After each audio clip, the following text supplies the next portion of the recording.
बिहारी नंदलाल मेरो श्रीवांगे बिहारी नंदलाल मेरो है गोविंद मेरो है गोपाल मेरो गोविंद मेरो है गोपाल मेरो है गोविंद मेरो है गोपाल मेरो गोविंद मेरो है गोपाल मेरो है शिवाके बिहारी नंदलाल मेरो श्रीवांगे बिहारी नंदलाल मेरो है शिवाके बिहारी नंदलाल मेरो श्रीवांगे बिहारी नंदलाल मेरो है गोविंद मेरो है गोपाल मेरो गोविंद मेरो है गोपाल मेरो है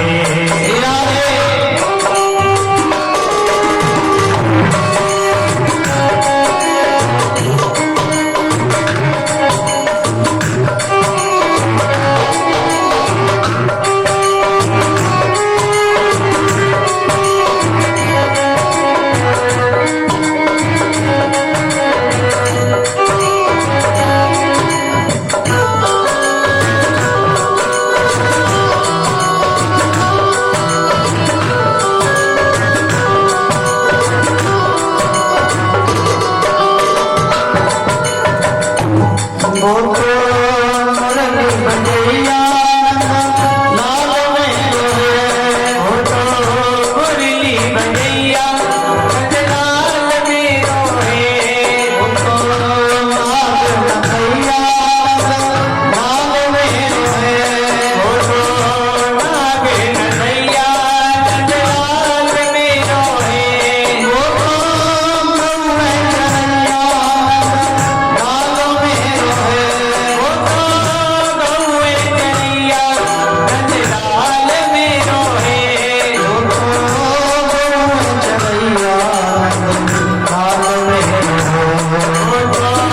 गौए कन्हैया नंदलाल मेरो है गोविंद मेरो है गोपाल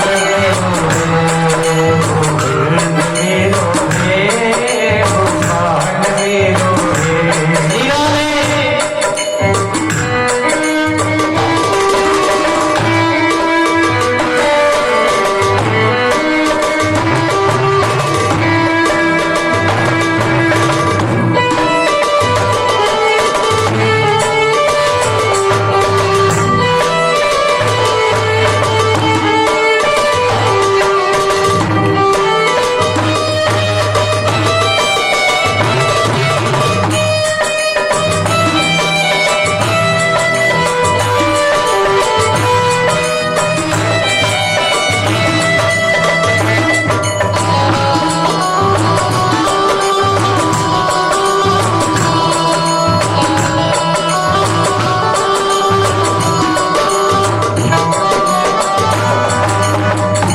वो तो माँ कंचुरैया नंदलाल मेरो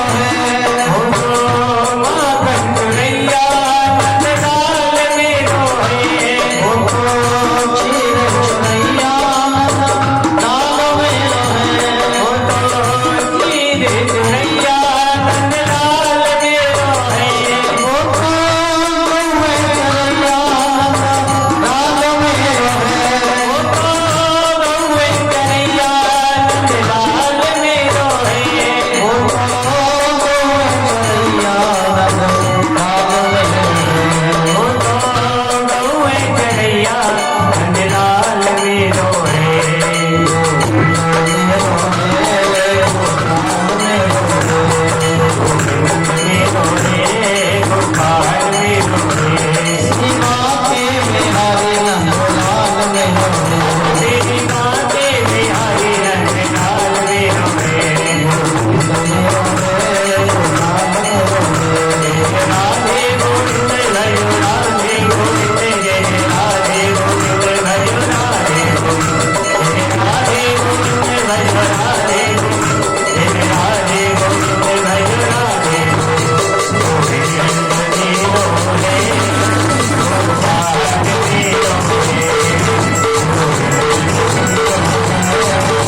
एक बार प्रेम से वाक्य बिहारी लाल की।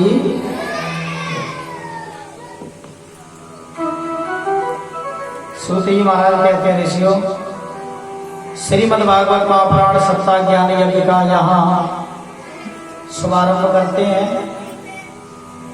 अच्छा, ये भागवत की कथा जो है वो चिन्मयी कथा है, अद्भुत है, बहुत बड़ी विचित्र कथा है ये। क्योंकि सनातन धर्म में जितने भी पुराण हैं, जब पुराण की शुरुआत करते हैं तो किसी ना किसी देवी देवता का नाम लेकर के स्तुति गाते हैं।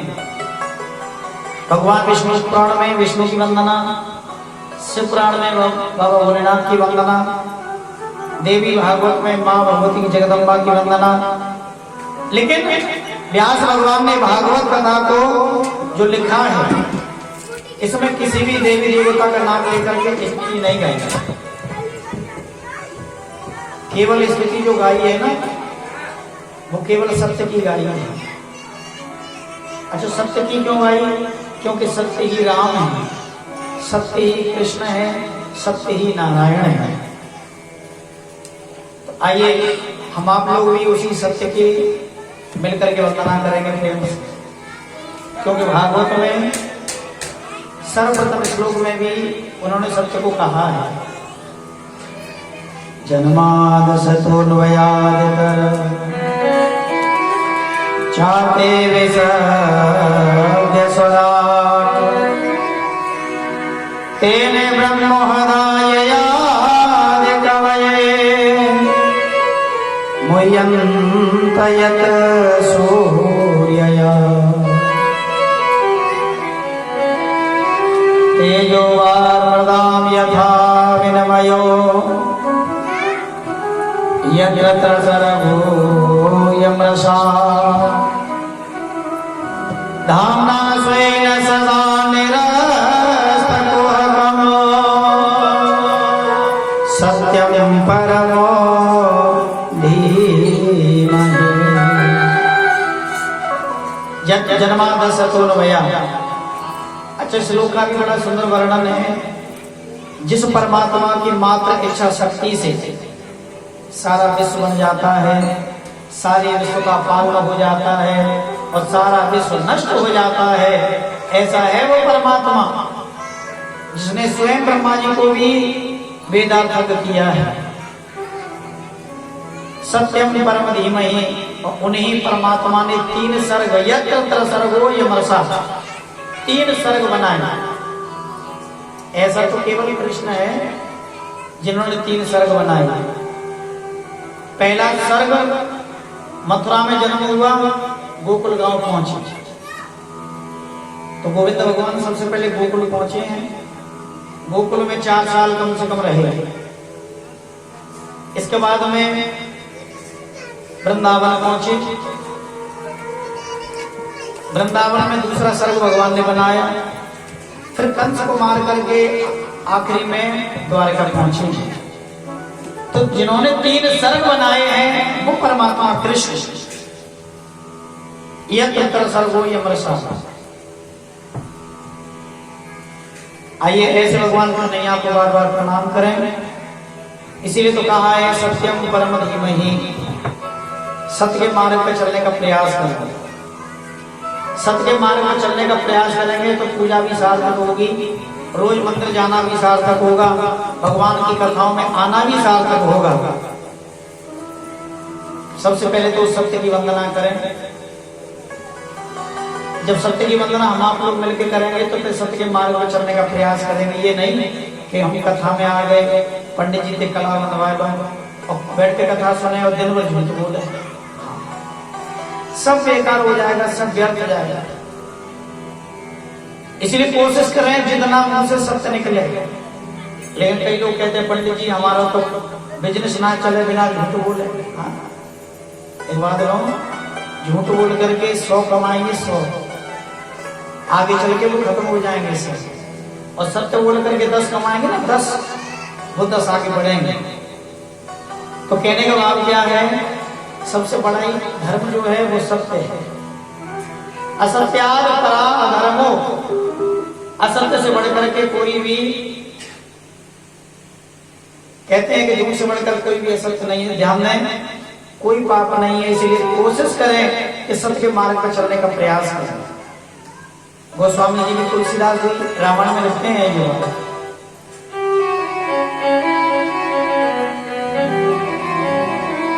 धर्म दूसर सत्य समान, धर्म दूसर सत्य समान, धर्म दूसर सत्य समान,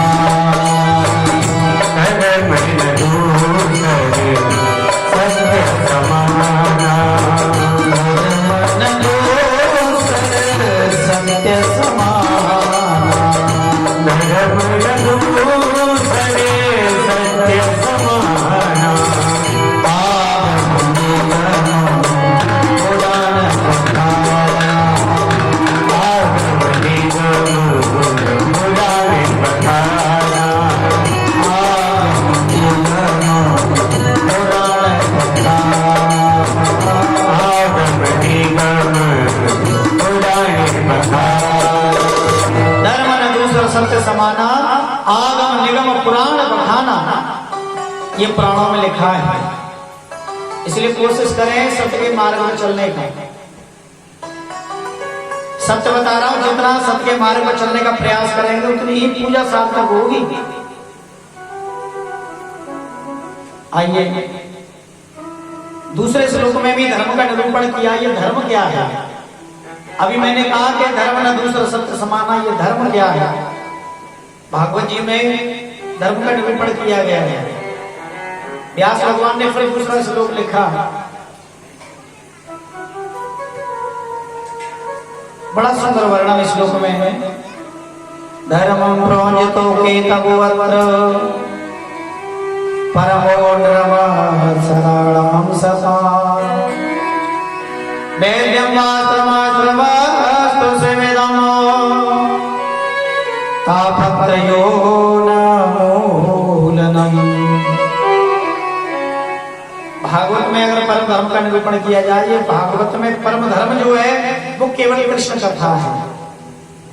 अच्छा, ये कृष्ण कथा कैसी है? बिल्कुल निष्कपट। उस कथा में कोई कपट है ही नहीं। क्या करती है ये कथा? तापत्रयोन्मूलनम, जो तीन तापों का उन्मूलन करे वो है कृष्ण कथा। तीन तापों का नाश करे वो है कृष्ण कथा। सुविधम, कल्याणकारी है कृष्ण कथा। अच्छा, ये कृष्ण कथा जो भागवत है वो आई कहां से? फिर श्लोक लिखा है, बड़ा सुंदर श्लोक। निगम कालवतरोरिगलितम फलम सुखमुखाद अमृत द्रव संयुतम पिबत भागवत रसमालयम मोहरहो रसका वो विभावका। निगम कालवतरोरिगलितम फलम, निगम कहते हैं वेद को। वेद रूपी सुंदर वृक्ष, और उसी वेद रूपी सुंदर वृक्ष पर एक सुंदर सा फल लगा हुआ है। वही फल श्रीमद् भागवत है। कैसा फल है? उस फल को किसने चखा? सुखमुखाद, सुख कहते हैं तोता। तोता रूपी जो सुखदेव हैं, उन्हीं सुखदेव ने तो इस फल को खाया है। एक और बात, जो फल मीठा होता है ना, तोता भी उसी फल में चोंच चबाता है जो मीठा होता। लेकिन कभी कभी खट्टे फल में भी अगर चोंच चबा दे तो वो भी फल मीठा हो जाता है। कैसा फल है? अमृत द्रव संयुतम, उस फल में केवल अमृत ही अमृत भरा हुआ है। अच्छा, अमृत है, इस अमृत का करें क्या?